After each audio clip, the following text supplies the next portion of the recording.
আমি তাকে অনুরোধ জানাবো আজকে শ্রী মাখনলাল সরকার সম্পর্কে তিনি আমাদের বলবেন।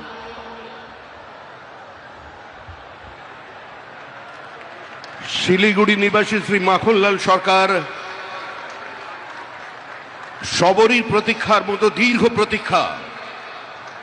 ভারত কেশরী ডক্টর শ্যামাপ্রসাদ মুখার্জি, যিনি ভারতের সংবিধান এবং ভারতবর্ষের অখণ্ডতার জন্য এই বাংলায় জন্মগ্রহণ করে নিজের প্রাণ দিয়েছিলেন, যাকে কাশ্মীরের জেলে রহস্যজনকভাবে কার্যত খুন করা হয়েছিল, এবং তার সেই যাত্রার যিনি সহযোগী ছিলেন, সেই মাখনলাল সরকার ৯৭ বছর বয়স হয়েছে তার, তিনিও আজকের দিনে আমাদের এখানে এসে উপস্থিত হয়েছেন।